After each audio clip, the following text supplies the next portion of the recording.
Boa tarde a todos. É com muita honra que eu venho a essa tribuna falar sobre Previdência, principalmente porque esse aqui foi o tribunal que eu comecei a militar na advocacia há 20 anos. Então, é com muito prazer, é com muita honra que eu venho aqui falar um pouco sobre essas reformas que estão sendo gestadas no Congresso e vão, de uma certa forma, afetar a todos nós.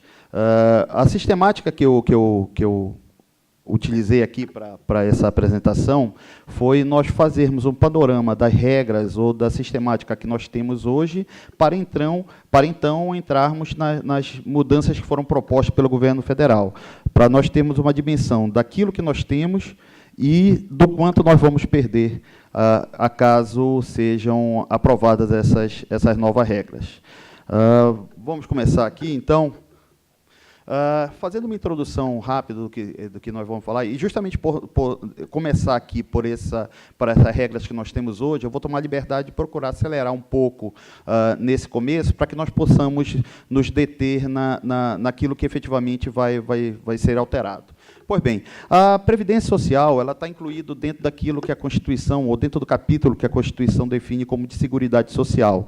A Seguridade Social, que seriam os mecanismos que o Estado implementa para conferir segurança à população, mas é uma segurança diferente daquela que da segurança pública implementada pela Polícia Civil, pela Polícia Militar e etc. A Seguridade Social seriam as hipóteses de cobertura ou de proteção do indivíduo nas hipóteses de não trabalho. Então, a Seguridade Social está dividida em 3 grandes pilares, que seriam, o primeiro, a saúde, que é um direito de todos, independente de ser nacional ou estrangeiro, estando no Brasil, em tese, o indivíduo aí tem direito a uma prestação pública de saúde, que é implementada para nós pelo SUS. A segunda, que seria a assistência, que seria o direito de quem precisa, e nós vamos definir como quem precisa, como aqueles que o ordenamento jurídico contempla como destinatário desses implementos, dessas prestações, ou seja, não há necessidade de pagamento para esse tipo de prestação, e nós vamos ter, por fim, a previdência, que é o direito de quem paga. Então, fazendo também uma analogia, a previdência, necessariamente, ela precisa de um custeio. É lógico que nós não estamos falando de um contrato, mas nós podemos entender a previdência como uma espécie de contrato de seguro, fazendo uma analogia aqui com o direito privado, na medida em que eu tenho direito a uma prestação de uma seguradora a partir do momento que eu pago por aquilo. Em não havendo pagamento, não haverá direito a essa prestação, repetindo, fazendo a ressalva que nós não estamos falando de um contrato e que a vinculação à previdência oficial é obrigatória para todos aqueles que exercem uma atividade remunerada. Dentro da questão da Previdência, nós temos 3 grandes pilares, que seriam, o primeiro, o regime geral de Previdência Social, que engloba os trabalhadores do setor privado, e que contemplam hoje um teto de R$ 5.531,31 para benefícios, e, por conta disso, um teto de R$ 608,44 para contribuições, justamente porque a contribuição ela vai corresponder, ou você paga uma contribuição com um horizonte de um benefício lá adiante. Todos aqueles segurados que recebem mais do que R$ 5.531,31 não pagam mais do que R$ 608,44 de contribuição, mas eles não têm a expectativa também de se aposentar com mais do que R$ 5.531,31. O segundo pilar que nós temos seria o da Previdência Complementar, que sempre, no molde que ela foi concebida aqui para o direito brasileiro, ela tem um caráter optativo e tem como principal finalidade complementar ou implementar os benefícios da Previdência Oficial. E eu digo implementar porque, principalmente naqueles segmentos da Previdência Complementar aberta, não necessariamente a percepção de um benefício ela vai estar relacionada à percepção de um benefício do regime geral de Previdência Social. Você pode ter regras, dependendo do plano ou do sistema de previdência complementar que você escolha, de receber um benefício independentemente do início da percepção do benefício por parte da Previdência Oficial. E nós temos, por fim, os regimes próprios de previdência social, que é nisso que nós vamos deter aqui a nossa fala, que elas têm como destinatários funcionários públicos estatutários ocupantes de cargo de provimento efetivo. Observem que, a partir das emendas que foram colocadas na Constituição, principalmente a emenda constitucional número 20, nós tivemos uma nítida mudança de paradigma, ou uma mudança dos destinatários dos regimes próprios de previdência social. Porque antes da emenda constitucional número 20, bastava que houvesse um vínculo profissional com a administração pública para que o segurado fosse vinculado a um regime próprio de previdência social. A partir da Constituição, da emenda constitucional número 20, que é de 98, passaram a ser vinculados obrigatórios, ou segurados obrigatórios do regimes próprios de previdência social, apenas aqueles que possuem cargo de provimento efetivo, ou seja, aqueles que fizeram concurso público para ingressar na administração pública. Como uma extensão dessa ideia, ou desse entendimento, também foram albergados pelo regimes próprios de previdência social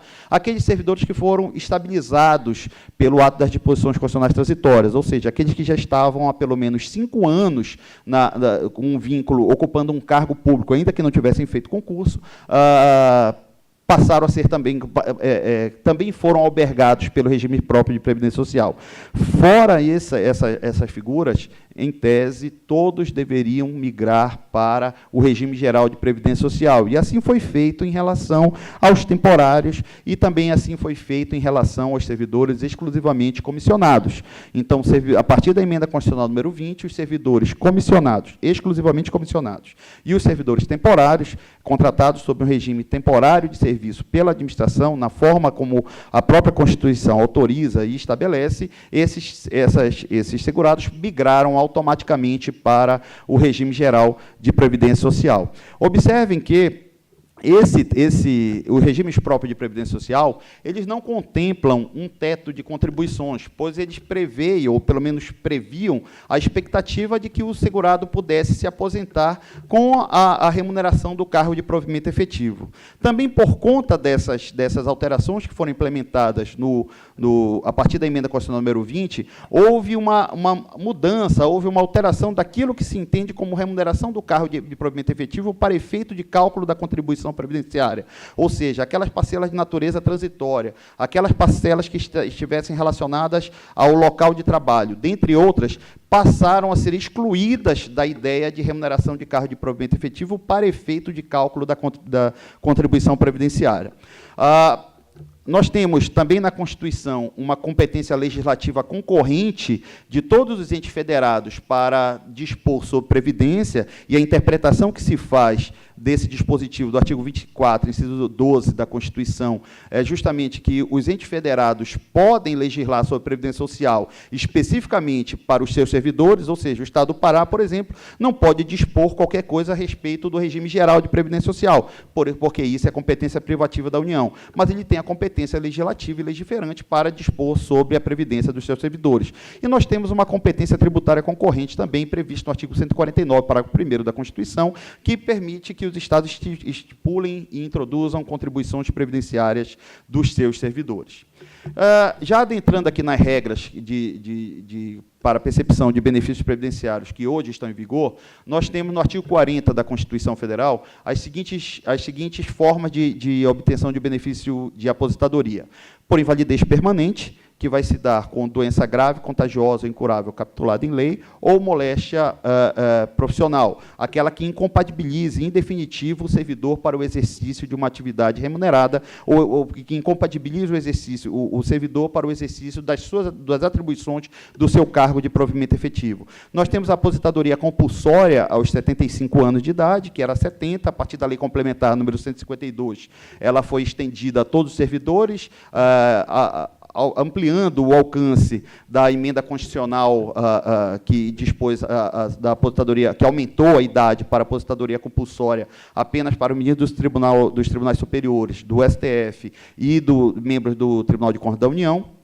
E nós temos a aposentadoria voluntária, desde que preenchido os seguintes requisitos: 10 anos de serviço público, 5 no cargo, quando completar 60 anos de idade, 35 de contribuição, se for do sexo masculino, ou 55 anos de idade, se for do sexo feminino. Observem que estas são as regras que estão em vigor para todos os servidores que ingressaram a partir da emenda constitucional número 41. Então, essas disposições são 10 anos de serviço público.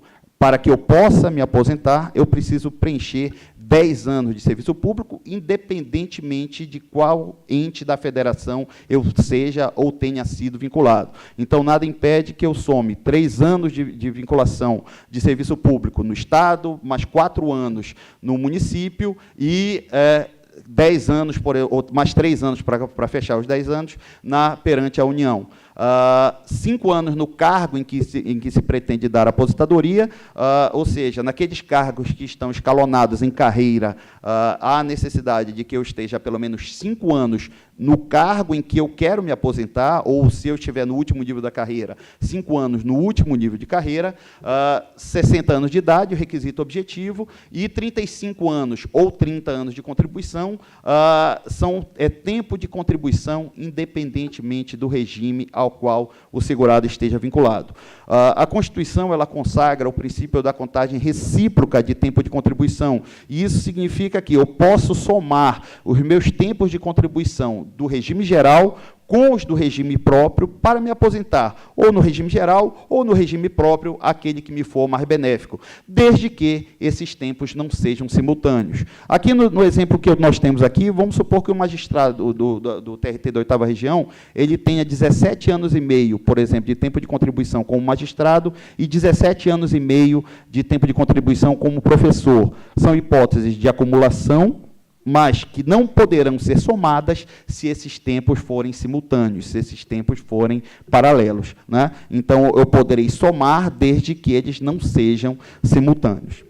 A aposentadoria proporcional que nós temos hoje também é aos 65 anos de idade, se for do sexo masculino, e 60 anos de idade, se for do sexo feminino. Sempre proporcionais a quê? Ao tempo de contribuição. Você calcula a média dos seus salários de contribuição, atualiza para a data da concessão do benefício ou do pedido, dependendo do caso, tira uma média aritmética simples, é essa que vai ser a proporção que vai ser observada.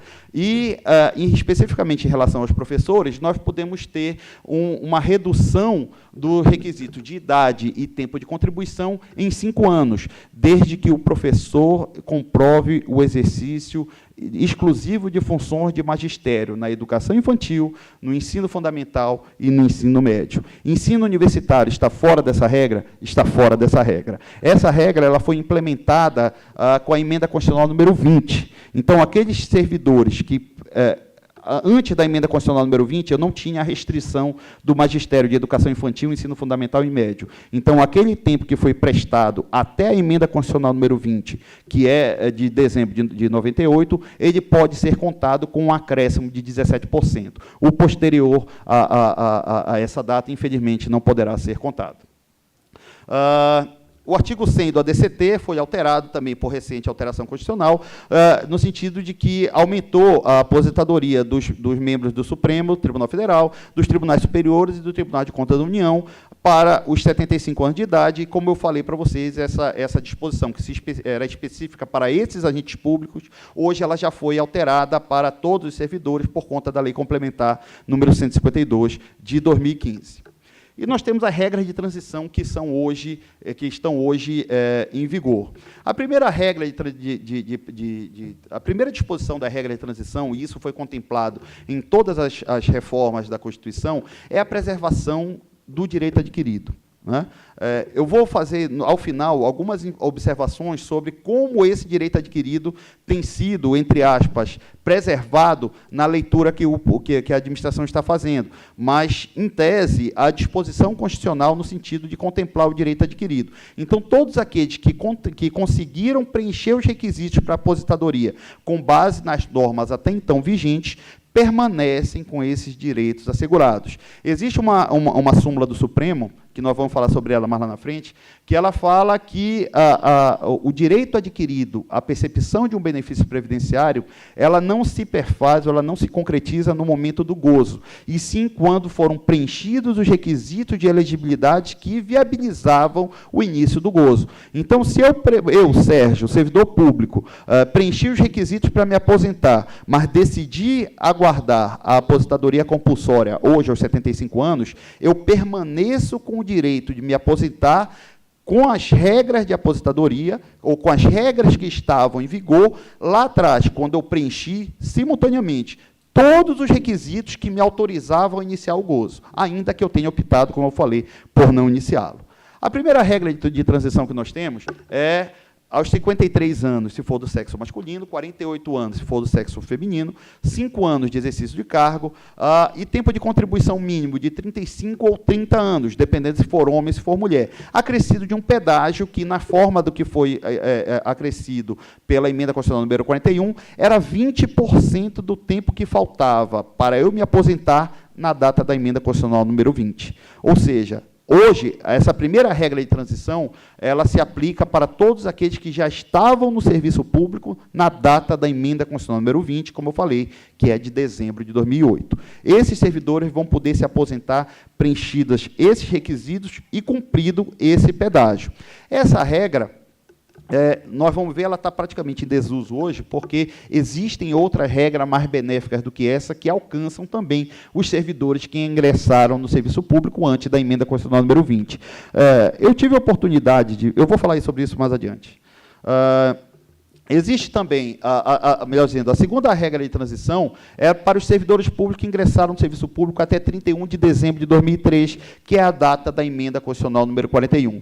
Para esses servidores, eles vão poder se aposentar desde que completem 20 anos de serviço público, 10 anos de carreira. Observem que 20 anos de serviço público, como eu falei, independentemente do ente que esteja vinculado. Tempo de serviço público deve ser entendido como tempo de vinculação a regime próprio de previdência. Então, eu posso somar os meus períodos de vinculação ao regime próprio de previdência e essa soma tem que dar 20 anos. 10 anos de carreira para aqueles cargos que estão escalonados em carreira, além daquelas outras questões que nós vimos, que são 35 anos de tempo de contribuição, ou 30, dependendo se for homem ou se for mulher, e 5 anos no cargo em que se pretende dar a aposentadoria. Então, essa é a segunda regra de transição que está hoje em vigor.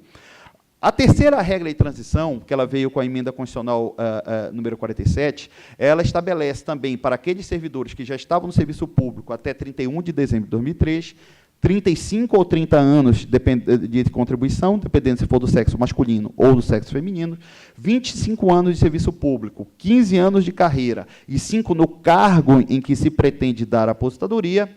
E qual é a diferença dessa regra em relação às demais? Eu vou poder reduzir 1 ano de idade, ou a 60 ou 55, que é a idade contemplada no artigo 40 da Constituição, para cada ano de contribuição que eu exceder a 35 ou 30. Ok? Então, é aquela regra dos 95, 85 que é aplicada, de certa forma, para o regime geral de previdência social. A terceira regra de transição contempla isso para os servidores que ingressaram no serviço público até 31 de dezembro de 2003. O que significa? Desde que eu preencha esses requisitos do item 2 que eu elenquei aí, 25 anos de serviço público, 15 anos de carreira e 5 no cargo, se eu tiver o servidor do sexo masculino que tiver 37 anos de contribuição, poderá se aposentar, por exemplo, com 58. Servidora, sexo feminino, que tiver 33 anos de contribuição, vai poder se aposentar com 52 anos de idade e assim sucessivamente. Cada ano que eu acrescer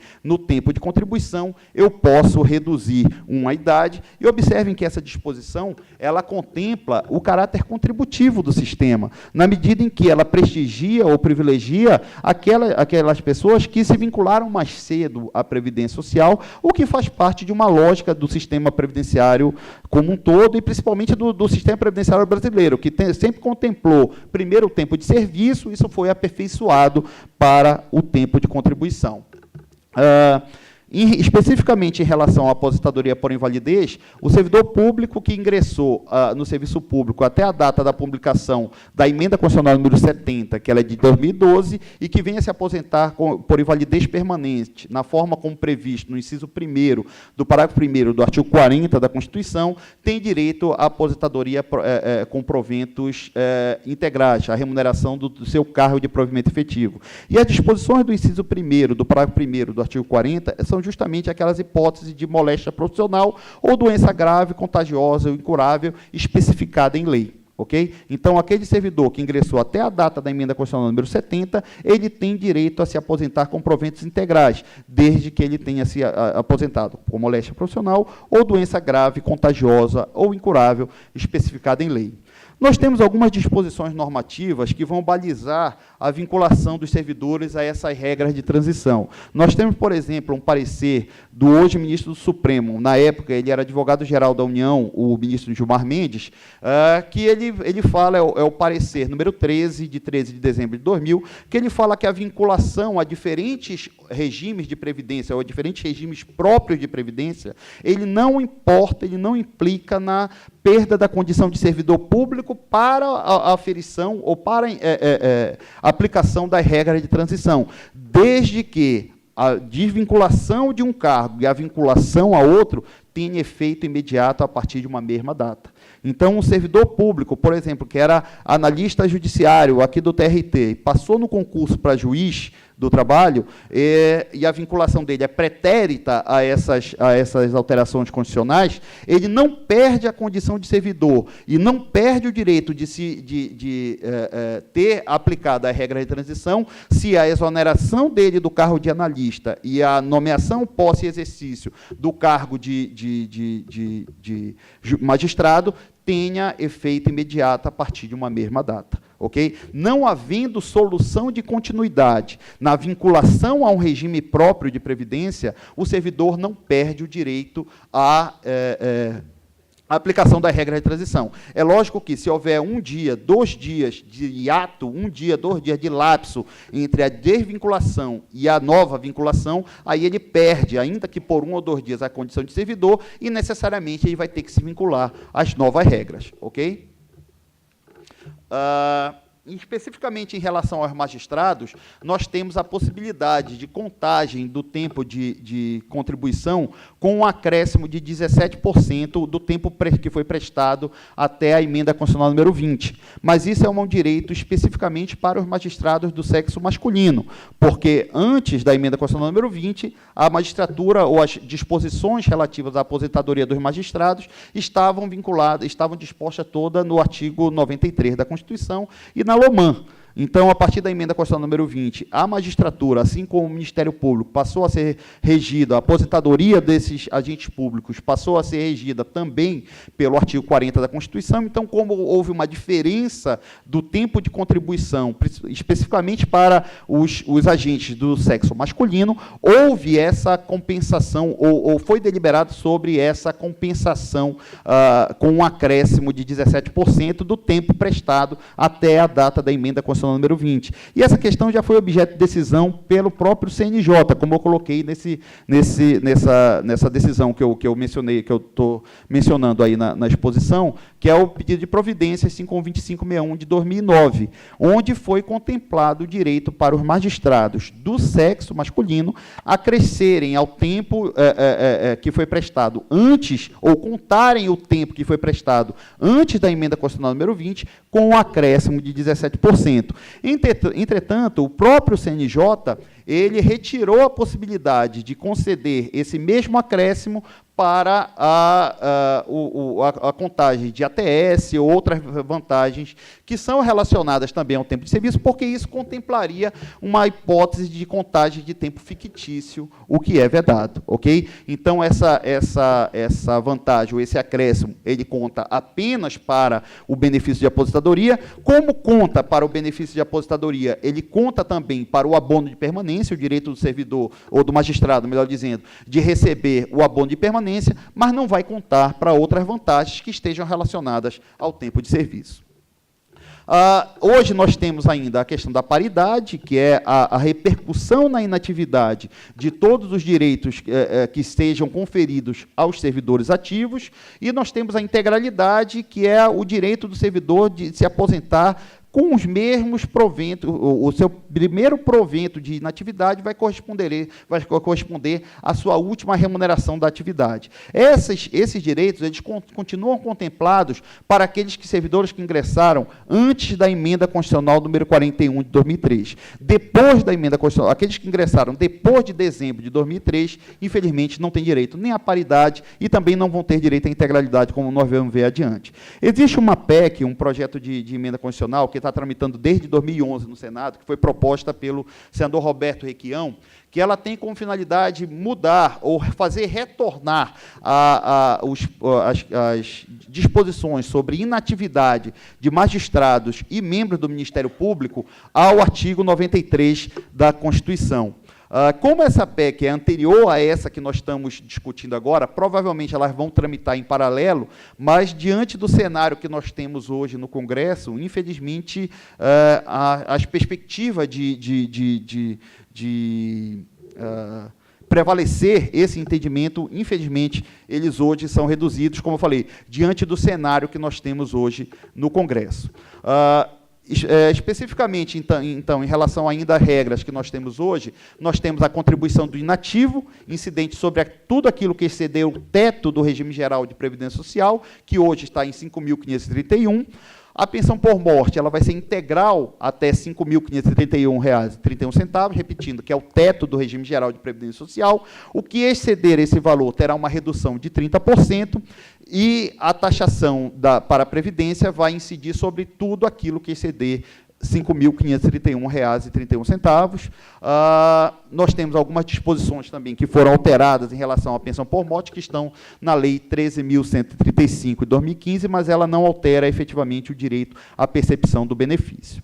Vamos começar agora a estudar ou abordar aquilo que vai ser alterado pela reforma que foi encaminhada ao Congresso pelo governo federal em 2016. Nós vamos nos ater aqui ao texto que foi encaminhado para o Congresso. E digo isso porque existe uma série de notícias que estão sendo veiculadas agora sobre alterações, mudança de destinatários, enfim, nós vamos comentar isso no final, mas vamos nos ater ao texto que foi encaminhado, porque isso é a única coisa de concreto que nós temos.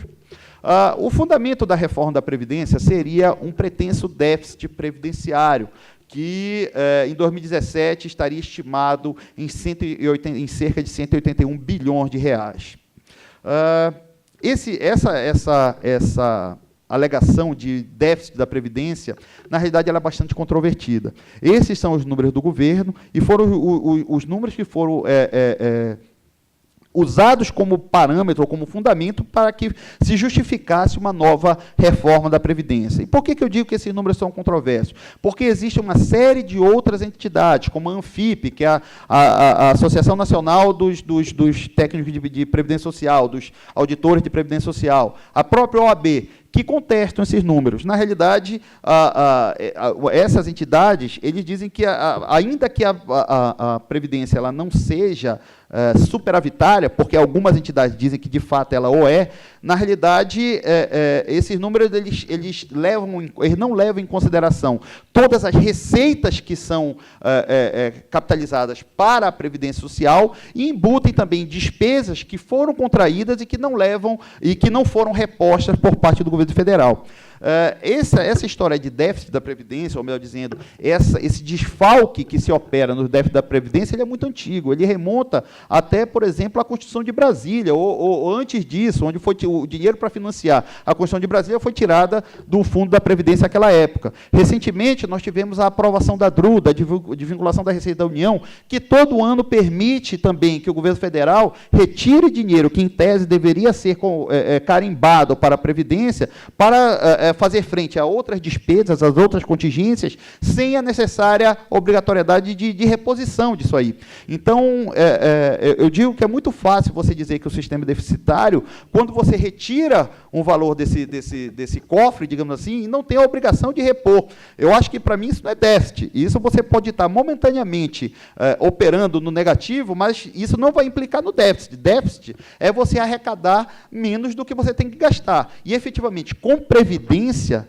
na minha leitura, isso não existe. O dinheiro, mesmo porque toda a contribuição que é paga a título de previdência social, ela não decorre, ela não é aleatória. É feito um estudo com base em atuária, com base em estatística e tudo mais, onde você estabelece qual é o valor da contribuição previdenciária que tem que ser paga para financiar esse determinado regime, para financiar esse determinado sistema.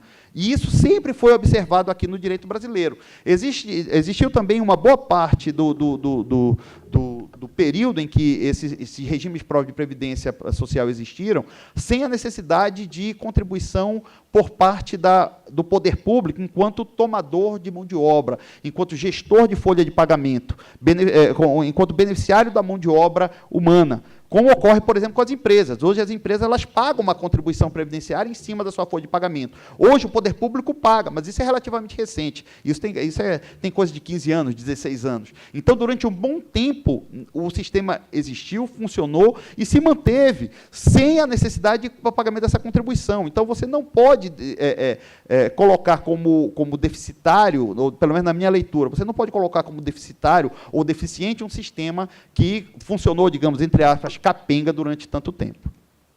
As regras que vão ser implementadas na forma do texto que foi encaminhado para o Congresso Nacional, as regras que vão ser implementadas para os servidores públicos que ingressarem no serviço público após a promulgação dessa regra vai ser a seguinte: a aposentadoria compulsória aos 75, como nós já temos outros, e voluntária, desde que cumpridos os seguintes requisitos: 65 anos de idade, 25 anos de tempo de contribuição, 10 anos de efetivo exercício em cargo público e 5 anos no cargo em que se pretende aposentar. Nós já vimos que 65, esse requisito de idade é requisito objetivo, é contado da data de nascimento do segurado, independentemente do sexo masculino ou feminino. 25 anos de tempo de contribuição, independentemente do tipo de regime. Pode ser regime próprio, pode ser regime geral, desde que e você vai poder contar reciprocamente, desde que eles não sejam simultâneos. 10 anos de efetivo exercício no cargo público, como eu falei aqui, é o tempo de vinculação a um regime próprio de previdência social. E 5 anos no cargo em que se pretende dar a aposentadoria. Especificamente no caso da magistratura, durante um tempo se teve o entendimento de que o tempo do cargo em que eu pretendo me aposentar, vamos supor, se eu quisesse me aposentar como desembargador do trabalho, eu teria que contar pelo menos 5 anos como desembargador para que eu pudesse me aposentar. O CNJ já decidiu isso aí, que o tempo para se aposentar é tempo de magistratura. Não há necessidade de passar 5 anos como desembargador ou como ministro do TST, aqui no caso do TRT da 8ª Região, ou da carreira da magistratura do trabalho, para que se aposente com proventos do último cargo.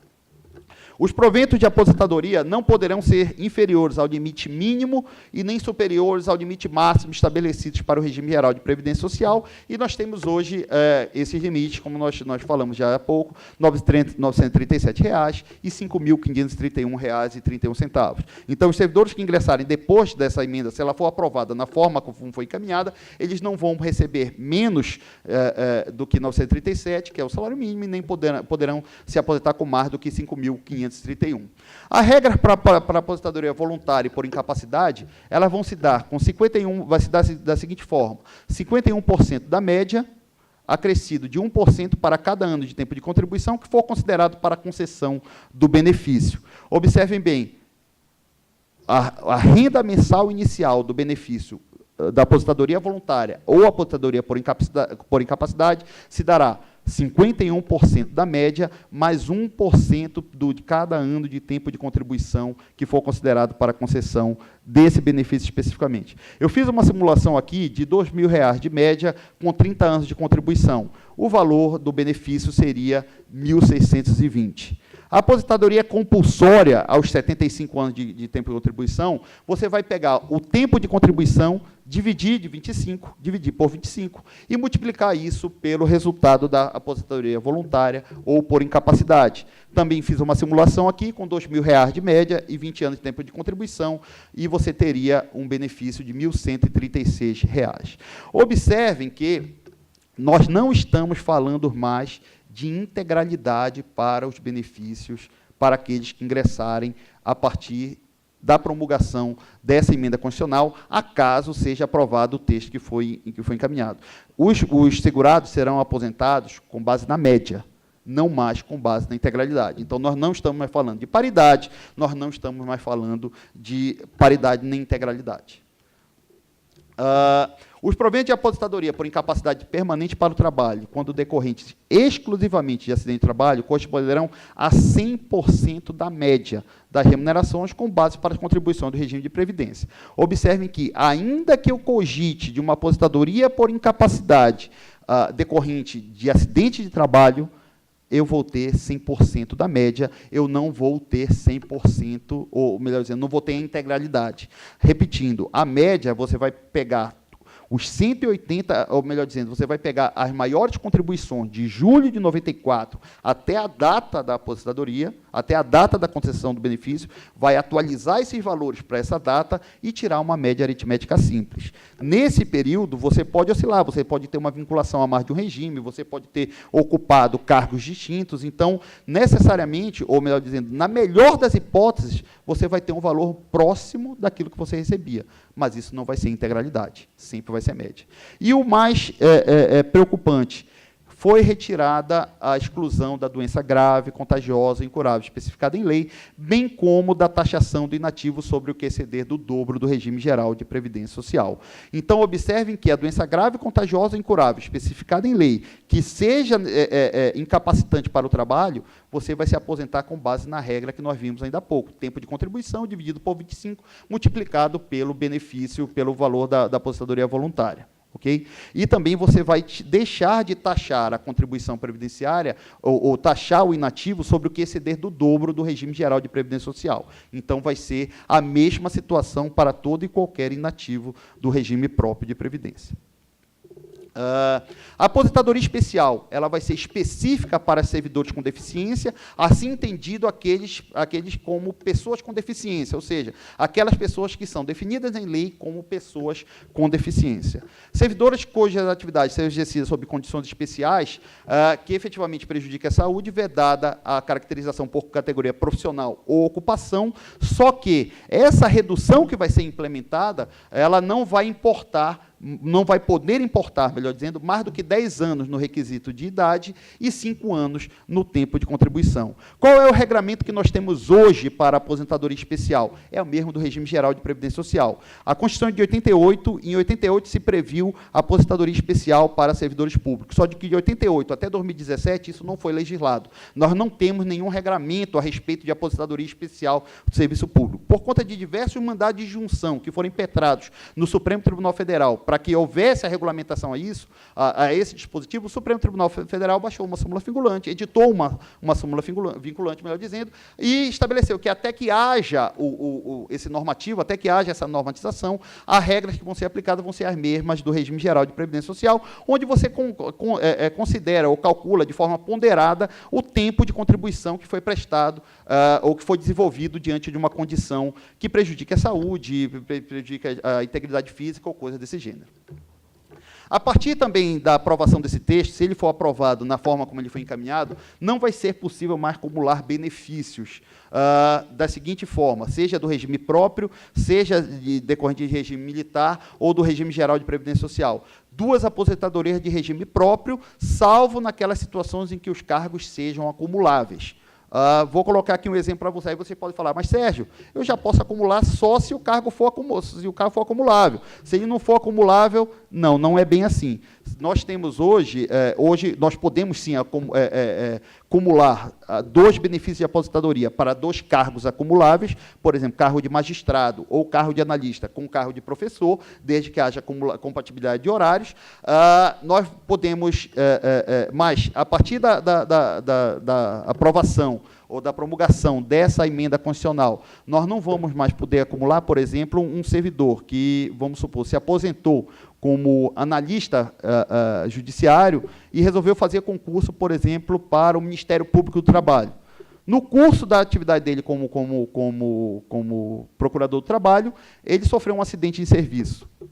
Se for depois da emenda constitucional, ele não vai poder acumular, por exemplo, essa aposentadoria por invalidez desse segundo cargo quanto do primeiro. Ele vai ter que optar por uma delas. Eu não vou poder acumular 2 pensões por morte, ou seja, mesmo naquelas situações em que o segurado ele tenha acumulado licitamente 2 benefícios de aposentadoria pelo exercício de 2 cargos públicos compatíveis, acumuláveis, em ocorrendo seu falecimento, os seus dependentes não poderão receber as 2 pensões por morte, terão que optar por uma ou por outra.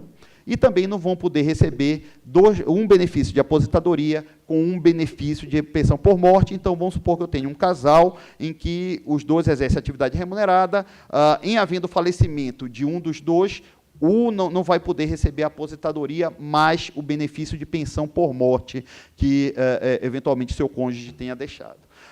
Observem que isso muda também um pouco o paradigma que até hoje foi contemplado. Na realidade, essas reformas da Previdência, elas têm como nítida conotação, nítido objetivo, mudar o paradigma que nós sempre tivemos no direito previdenciário brasileiro, que é de prestígio ao tempo de contribuição. Hoje, o requisito que vai ser levado em consideração, única e exclusivamente, vai ser, ou melhor dizendo, preferencialmente, será o requisito de idade. A pensão por morte também, para o regime próprio de previdência, eles terão uma renda familiar, a renda mensal inicial, ela será calculada com uma cota familiar de 50%, acrescida de cotas de 10%, considerando o número de dependentes. Ou seja, a pensão por morte ela não vai corresponder aos proventos de inatividade do segurado falecido. Vai ser 50% disso, acrescido de 10% por dependente. E há uma expressa ressalva em relação ao benefício da pensão por morte, onde não vai ser aplicado o artigo 201, parágrafo 2º da Constituição Federal, que prega justamente a impossibilidade de receber o benefício no valor inferior ao salário mínimo. O mais interessante, para dizer assim, desse benefício de pensão por morte, é justamente que, diferentemente do que ocorre hoje, cessando o pagamento, ou cessando o direito à cota, ela não se reverte para os demais dependentes, ela simplesmente encerra. Okay? Então, a partir do momento que os filhos forem adquirindo a maioridade e passarem a não mais depender, ou deixarem de ser vinculados ao decujus, ou atingir o limite de idade previsto em lei, a cota ela não reverte para os demais dependentes, ela simplesmente encerra. E quais vão ser os critérios para que ele deixe de ser dependente, para que ele perca a condição de dependente? São os mesmos critérios estabelecidos no regime geral de previdência social. Também com essa reforma que está tramitando no Congresso, nós temos a valorização da previdência complementar, como forma de implementar a renda do servidor inativo. Essa previdência complementar ela já é uma realidade para os servidores públicos federais. Desde 2012, com a Lei 12.618, já foi criado o regime de previdência complementar dos servidores da União, e especificamente para os servidores do Judiciário e do Ministério Público, nós temos o FUNPRESP-JUDE, que é a entidade de previdência complementar fechada dos servidores públicos da União, do Judiciário, do Ministério Público da União e servidores do CNJ, CNMP. Eu, particularmente, entendo que a previdência complementar ela é a solução para o sistema previdenciário brasileiro, mas eu acho que previdência complementar não é tarefa do poder público. Não deveria ser, melhor dizendo, um munus do poder público, principalmente porque, para você criar uma entidade de previdência complementar, você tem que aportar inicialmente, um valor considerável do seu orçamento para constituir um fundo de reservas para aquela entidade.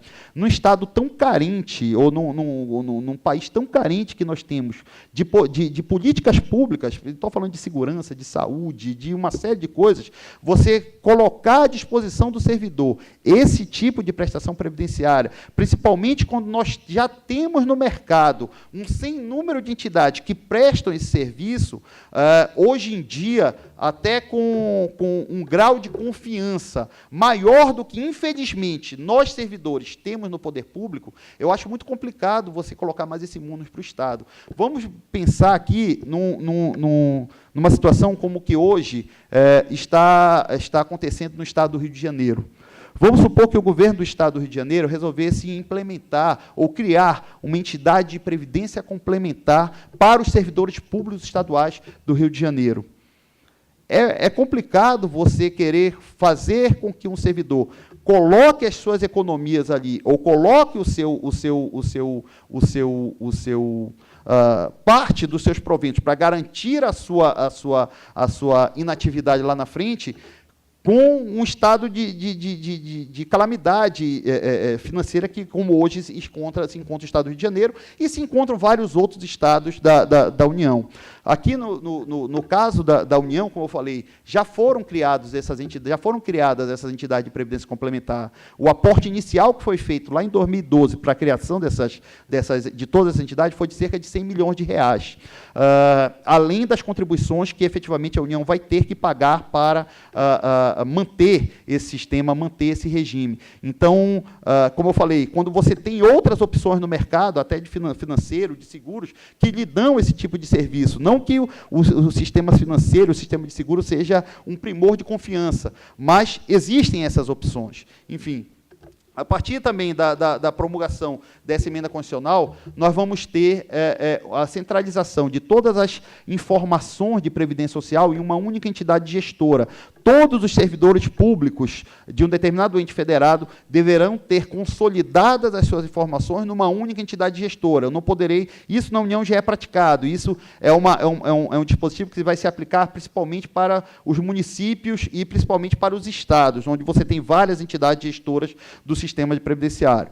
Nós temos também um dispositivo que vai permitir você aumentar um ano na idade, toda vez que, de acordo com o censo do IBGE, você verificar que a expectativa de sobrevida do brasileiro aumentou. Então, esse limite que nós temos hoje, de 65 anos de idade, ele pode aumentar em se constatando que a expectativa de sobrevida do brasileiro aumentou. Então, é uma disposição que hoje está em vigor, mas que ela é passível de mudança, infelizmente, para pior, sob a ótica dos servidores públicos. E nós vamos começar a entrar agora nas regras de transição, que é isso que importa para aqueles que já estão no serviço público, ok?